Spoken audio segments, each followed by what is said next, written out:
Hello everyone, स्वागत है आप सभी का आपके अपने चैनल राइट टू स्टडी में। मैं पूजा ठाकुर आज इस वीडियो में आपको सिमेंटिक्स वर्सेस प्रैग्मेटिक्स समझाऊंगी और इसके बारे में हम सारी चीज़ें अच्छे से जानेंगे कि क्या डिफरेंसेस हैं, इवन इनके बीच में सिमिलैरिटीज़ भी हम समझेंगे। और मैं आपको बता दूं कि जो कंपोनेंट्स ऑफ लैंग्वेज है, बेसिकली जो 5 कंपोनेंट्स ऑफ लैंग्वेज है, उन सभी को मैंने बहुत अच्छे से एक्सप्लेन किया है मेरे प्रीवियस वीडियो में, और आप उसका लिंक नीचे डिस्क्रिप्शन बॉक्स में देख सकते हैं। आई बटन पे भी आपको शो करेगा, आप वहाँ से भी इस वीडियो को देख सकते हैं। सो आगे बढ़ते हैं और देखते हैं कि सिमेंटिक्स वर्सेस प्रैग्मेटिक्स में हम क्या क्या देखने वाले हैं। सो आज के इस वीडियो में हम सिमेंटिक्स एंड प्रैग्मेटिक्स के बीच में सिमिलैरिटीज़ देखेंगे, डिफरेंसेस देखेंगे और बहुत ही अच्छे सिंपल से एग्जाम्पल के साथ उसे समझेंगे कि दोनों के बीच में क्या डिफरेंसेस हैं। और आइए स्टार्ट करते हैं सिमिलैरिटीज़ से। सो बोथ आर सब फील्ड्स ऑफ लिंग्विस्टिक्स। दोनों ही क्या है, दोनों ही लिंग्विस्टिक्स के सब फील्ड्स हैं। लिंग्विस्टिक क्या होता है? लिंग्विस्टिक मतलब होता है study of language, study of language.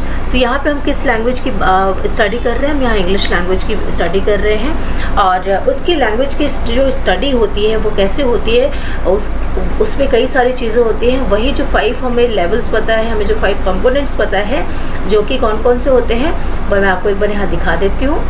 Like phonology, morphology, syntax, semantics and pragmatics. Phonology क्या होता है? आपकी स्मॉलेस्ट यूनिट होती है, ठीक है। बेसिक स्पीच में जो यूज़ होता है, जो साउंड होता है उसे फोनोलॉजी कहते हैं। मॉर्फोलॉजी जो है smallest meaningful unit of speech है। सिंटैक्स क्या है?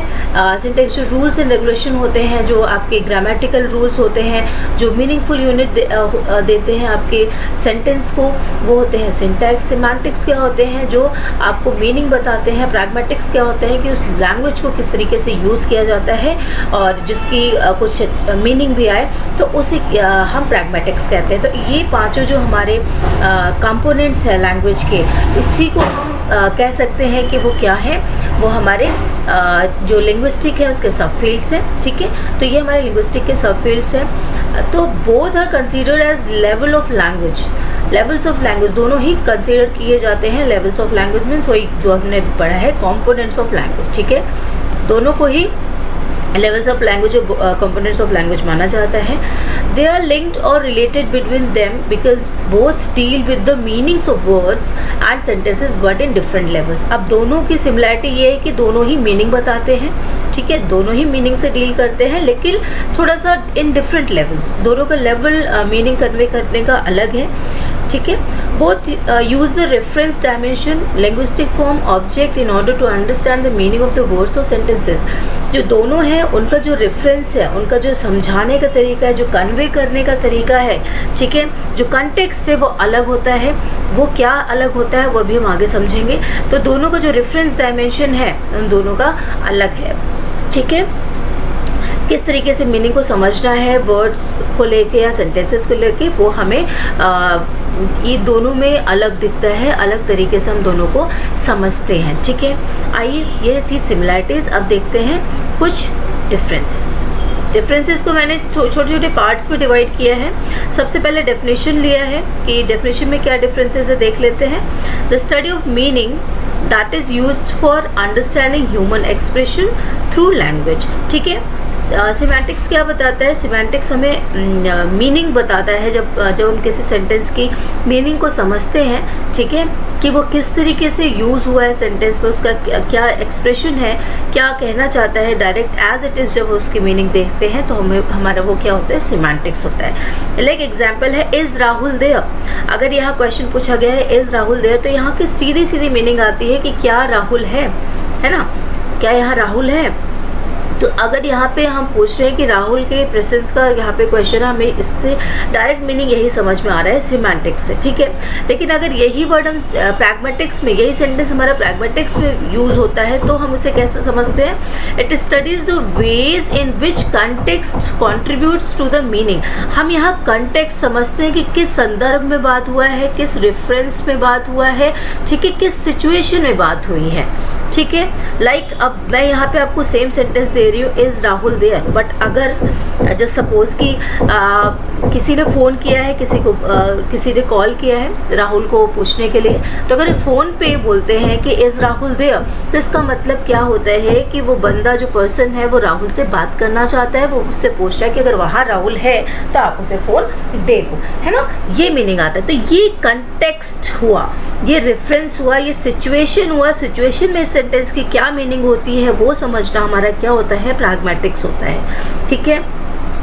एज इट इज़ अगर हम इसकी मीनिंग देखें तो वो जो मीनिंग होता है ग्रामेटिकल, जो इसकी एग्जैक्ट मीनिंग होगी वो हमारी सिमेंटिक्स हो जाएगा। But if we are using it in some different situation, तो एज पर सिचुएशन जो उसकी मीनिंग आ रही है वो हमारी अलग हो सकती है, ठीक है। तो उसे कहते हैं प्रैग्मेटिक्स। नाउ मीनिंग क्या है? It is just the meaning that the grammar and vocabulary impart. It does not account for any implied meaning. इसका मतलब क्या है कि जो ग्रामेटिकल या जो ग्रामेटिकल जो हम उसमें यूज़ करते हैं, ग्रामर का जो वोकेबलरी उसमें हमने यूज़ की है, तो उसकी जस्ट जो मीनिंग है, जो उसमें निहित मीनिंग है, जो उसमें छुपी हुई मीनिंग है, सिर्फ वही मीनिंग हम यहाँ पे देखते हैं, जैसा कि मैंने आपको यहाँ एग्जाम्पल में बताया। अब इसका प्रैग्मेटिक्स में क्या है, सिमेंटिक्स में क्या है, हम डायरेक्ट मीनिंग समझते हैं, ठीक है। यहाँ पे हम प्रैग्मेटिक्स में उसका यूज़ देखते हैं कि भाई उस सेंटेंस को यूज़ कैसे किया गया है। Like it is focused about how people use language, social language skills we use in our daily interactions with others. तो उसे लैंग्वेज को कैसे यूज़ किया गया है। अब वो लैंग्वेज हम कैसे यूज़ करते हैं, अपने सोसाइटी से जो इंटरेक्शन करते हैं, तो जो हमारी सोशल लैंग्वेज स्किल है, जब हम इंटरेक्शन करते हैं तो वो हम सिचुएशन के अकॉर्डिंग उस बातों को कहते हैं, दूसरे की बातों को समझते हैं, ठीक है। तो उसे हम क्या कहा जाता है, उसे कहा जाता है यूज़ ऑफ जो सेंटेंस है उसके यूज़ को हम, है ना। सो हमारे डेली लाइफ में कुछ ऐसे इंट्रैक्शंस होते हैं, ऐसे सिचुएशंस आते हैं कि हम सेंटेंस तो जो बोल रहे हैं अगर उसकी एग्जैक्ट मीनिंग समझे तो वो मीनिंग हम मतलब वो मीनिंग सही नहीं होगी, हम कन्वे कर ही नहीं पाएंगे, है ना। तो उसके यूज़ को, जो लैंग्वेज है उसको, सेंटेंस है या लैंग्वेज है, उसकी यूज़ हम किस तरह से कर रहे हैं वो होता है आपका प्रैग्मेटिक्स, ठीक है। अब यहाँ देखिए सेंटेंस क्या है। सेंटेंस मतलब यहाँ पे क्यों मैंने हेडिंग डाली है समझते हैं। Semantic information is encoded in the sentence studies the literal meaning. अब यहाँ क्या है, जो भी सेंटेंस है, जो भी हम सेंटेंस बनाते हैं वो एक तरह से इंफॉर्मेशन देता है, ठीक है। जो सिमेंटिक इन्फॉर्मेशन है, जो एग्जैक्टली ग्रामेटिकल इन्फॉर्मेशन है या जो उसकी मीनिंग आ रही है वो उस सेंटेंस में ही इनकोडेड होती है। मतलब सीधा आप सेंटेंस की मीनिंग निकालेंगे, वर्ड्स की मीनिंग निकालेंगे, ठीक है, उसकी लिटरल मीनिंग निकालेंगे। लिटरल मतलब होता है शाब्दिक अर्थ निकालना। जो टेक्सचुअल मीनिंग होगा वो अगर हम एग्जैक्ट निकालते हैं तो वो हमारा क्या होता है, सिमेंटिक इन्फॉर्मेशन होता है, ठीक है। मतलब हम वहाँ पे क्या कर रहे हैं, हम सिमेंटिक स्टडी कर रहे हैं एक तरह से, ओके। नेक्स्ट है अटरेंस।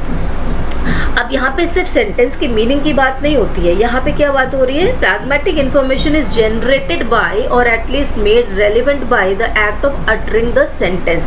किस तरीके से उस सेंटेंस को प्रोनाउंस किया गया है, क्या उसमें स्टेटमेंट बोली गई है, वो हम यहाँ पे देखते हैं, ठीक है। अगर किसी भी चीज़ को हम बहुत ही लो वॉइस में बोलते हैं तो उसका कुछ इम्प्रेशन या आप कह सकते हैं मीनिंग कुछ अलग आती है। वही हम बहुत शाउट करके बोलते हैं तो उसकी मीनिंग कुछ और होती है। तो वो हमारे एक एक्सप्रेशन और एक सिचुएशन पे भी बेस्ड होता है ना, कि हम किस तरीके से उसे प्रोनाउंस कर रहे हैं, राइट। सो यहाँ पे क्या है, जो भी कथन है, जो भी स्टेटमेंट है, उसे किस तरह से बोला जा रहा है, किस तरह से अटर किया जा रहा है, वो उसकी स्टडी हमारी प्रैग्मेटिक्स होती है, राइट। नाउ कंटेक्स्ट इनवेरिएंट क्या है। कंटेक्स्ट इनवेरिएंट मतलब जो उसका कंटेक्स्ट होता है, ठीक है, जो उसका रेफरेंस है, जो वो बताना चाहता है सेंटेंस, जैसे कोई सेंटेंस है जो वो मीनिंग देना चाहता है वो इनवेरिएंट होता है। इनवेरिएंट मतलब अपरिवर्तनीय होता है, मीन्स इरिवर्सिबल होता है, चेंज नहीं हो सकता। जो उसकी मीनिंग है वही उसकी मीनिंग हमेशा रहेगी। The content is independent of the context, ठीक है। जो उसका मीनिंग है वहाँ पे एग्जैक्टली वही है, वो सिचुएशन के अकॉर्डिंग उसकी मीनिंग वहाँ नहीं चेंज होती है अगर हम सिमेंटिक की बात करें तो, ठीक है। अब कंटेक्स्ट, अगर जो भी संदर्भ है, जो भी रेफरेंस दिया जा रहा है, वो यहाँ पे क्या होता है प्रैग्मेटिक्स में, सेंसिटिव मीनिंग रखता है। ठीक है, मतलब द कंटेंट, फ्रेज और expression depends on the context. Sensitive meaning मतलब जो भी सिचुएशन है, ठीक है, जो भी सिचुएशन उसके अकॉर्डिंग वो मीनिंग सेंस देता है। ओके, वो मीनिंग की जो सेंस आता है, जो मतलब आता है, वो सिचुएशन पे बेस्ड होता है, कंटेक्स्ट पे बेस्ड होता है कि किस संदर्भ में हमारे यहाँ ये बात कही जा रही है या ये स्टेटमेंट जो है वो कहा जा रहा है। ठीक है, नेक्स्ट देखते हैं। आई होप समझ में आ रहा होगा। अगर समझ में आ रहा है तो आप लाइक ज़रूर करें, वीडियो को आगे ज़रूर बढ़ाएं, शेयर करें, चैनल सब्सक्राइब नहीं किया तो सब्सक्राइब भी कर लें। आगे देखते हैं सेंटेंस मीनिंग। ये क्या है? It is focused in what a sentence means. It is focused on what a sentence means. For example, what it counts as the equivalent of in the language concern. अब क्या है sentence meaning? ये है कि ये क्या बताता है, ये खैर ये चीज़ तो मैंने आगे भी आपको बता दी कि ये जो सेंटेंस है ये फोकस करता है सेंटेंस की मीनिंग पर, एग्जैक्ट मीनिंग ही आपको बताता है। ठीक है, जो लैंग्वेज यूज़ हुआ है बस उसके इक्विवेलेंट मीनिंग उससे वही वो कंसर्न रखता है कि उस वर्ड्स की क्या मीनिंग है, वही आपको सीधी सीधी मीनिंग समझनी है। ठीक है, और अगर प्रैग्मेटिक्स की बात करें, प्रैग्मेटिक्स अगर लैंग्वेज हम यूज़ कर रहे हैं तो जो स्पीकर होता है उसकी मीनिंग हम देखते हैं, speakers meaning. It is focus in what a speaker means और intents to convey when he uses a piece of language. तो यहाँ पे हम देखते हैं कि जो स्पीकर है वो कौन सी मीनिंग देना चाह रहा है या क्या उसका मतलब है, उसे हम यहाँ पे समझते हैं। आगे देखते हैं और समझते हैं। नेक्स्ट टॉपिक क्या है?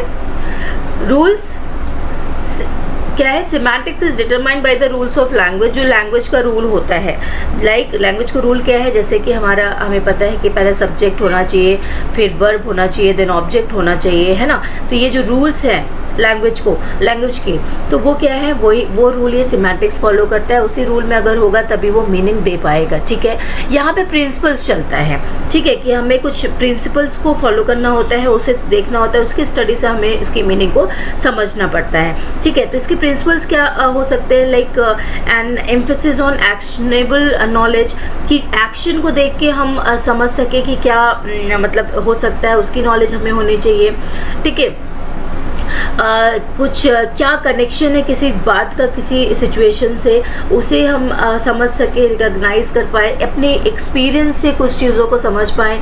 ठीक है, या एक एब्स्ट्रैक्ट अप्रोच लेके चले, एक प्रैक्टिकल कंसिडरेशन लेके चले, वो चीज़ें जो होती है वो एक तरह से प्रिंसिपल ऑफ प्रैग्मेटिक्स होती हैं, जिसको कि हमें ध्यान में रख के ही किसी भी सेंटेंस की मीनिंग को समझना है कि वो किस कंटेक्स्ट में उसकी बात हो रही है। ठीक है, अब नेक्स्ट है हमारा कुछ एक एग्जाम्पल बहुत ही अच्छा देख लेते हैं। और मीनिंग, जैसे कि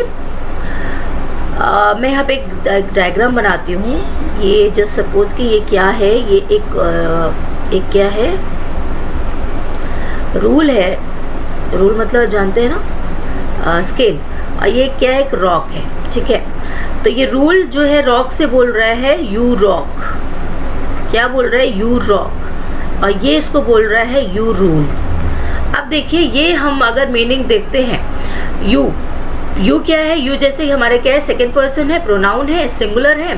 ठीक है, यूज्ड ऑफ द पर्सन और पर्सन्स बीइंग एड्रेस्ड, यहाँ पे इसके लिए यूज़ किया गया है। रॉक किस लिए यूज़ किया गया? रॉक नाउन है, ये रहा नाउन है ना, मिनरल मैटर होता है ऑफ वेरिएबल कंपोजिशन। तो ये इसकी डायरेक्ट अगर मीनिंग देख रहे हैं हम अगर वोकैबुलरी देख रहे हैं तो हमारी मीनिंग ये आती है। ठीक है, अब यहाँ पे रॉक और रूल का मतलब क्या हो गया? Rock is a mineral matter और रूल क्या है? एक थिन मेटल स्ट्रिप है। ठीक है, ये इसकी एकदम सिंपल सी मीनिंग आ रही है यहाँ पे कि ये बोल रहा है कि तुम एक रॉक हो और ये बोल रहा है कि तुम एक रूल हो, स्केल, है ना। अब अगर हम इसे प्रैग्मेटिक्स वे में समझे तो क्या हो रहा है? Analyse what they intend to say. अब हम समझेंगे कि ये कहना क्या चाहते हैं, है ना, क्या कहना चाह रहे हैं। You rock and you rule are colloquial expressions for social context. ये क्या है? एक तरह से बोल चाल की भाषा है। ये दोनों क्या किस इरादे से, किस इंटेंशन से बोल रहे हैं? ये लोग क्या बोल रहे हैं कि भाई तुम रॉक करोगे, है ना, रॉक करना होता है ना कि या यू विल रॉक मतलब तुम बहुत अच्छा करोगे। ये कह रहे हैं हाँ यू रूल मतलब तुम रूल करोगे, पूरी दुनिया पे इस तरीके से, ये इसकी मीनिंग हो सकती है। ये हम यहाँ पे ये एनालिसिस करके हम यहाँ पे ये मीनिंग को समझ सकते हैं, ठीक है। तो ये जब हम इस तरीके की मीनिंग को निकालते हैं तो उसे क्या कहते हैं, प्रैग्मेटिक्स कहते हैं। आई होप समझ में आ रहा होगा, है ना। सो ये इस तरीके से देखिए, एक ही सेंटेंस की दो अलग अलग मीनिंग आ रही है, कैसे। तो इस तरह से अगर हम एकदम वोकैबुलरी पे जाएं, एग्जैक्ट मीनिंग पे जाएं, then the meaning would be this. And if we understand the colloquial expressions, means जो उसकी जो सोशल या जो आपकी बोलचाल की भाषा है वो उससे समझें, तो इसकी मीनिंग कुछ और जा रही है ना। आप देखते हैं कंक्लूजन क्या है। कंक्लूजन में लिटरल मीनिंग देता है, ठीक है। तो लिटरल मीनिंग क्या दे रहा है ये, rule says you are a mineral rock. Rule क्या बोल रहा है इसको कि आप मिनरल रॉक है, और रॉक सेज, रॉक क्या बोल रहा है, you are a thin metal strip, है ना। क्योंकि एग्जैक्ट मीनिंग जो जा रही है भाई वो मीनिंग यहाँ पे आ रही है। कंक्लूजन में क्या है, rule says you are great, ठीक है। यू आर ग्रेट मतलब कि जो रूल है यू रॉक बोल रहा है, तो इसका मतलब यू आर ग्रेट या कन्वे एडमायरेशन। और rock says you are awesome, you rule मतलब you are awesome, it is compliment, it is a compliment, एक तरह से कॉम्प्लीमेंट दे रहा है यू रूल जो बोल रहा है, ठीक है। सो यहाँ पे मैंने आपको अपनी पूरी कोशिश की आपको समझाने की कि प्रैग्मेटिक्स और सिमेंटिक्स के बीच में क्या डिफरेंस है, ठीक है। तो ये सारे डिफरेंसेस थे। आई होप पसंद आए होंगे। अगर पसंद आए हैं तो प्लीज़ लाइक ज़रूर करिएगा, जिससे मुझे पता चले कि हाँ वीडियो आपको पसंद आई या नहीं। और अगर आप इसमें कुछ चेंजेस चाहते हैं या आपको लग रहा है कि ये चीज़ नहीं बताई गई या ये होना चाहिए, जो भी आपको सजेशन है वो आप कमेंट बॉक्स में लिख सकते हैं। सो वीडियो देखने के लिए बहुत बहुत धन्यवाद। Thanks for watching.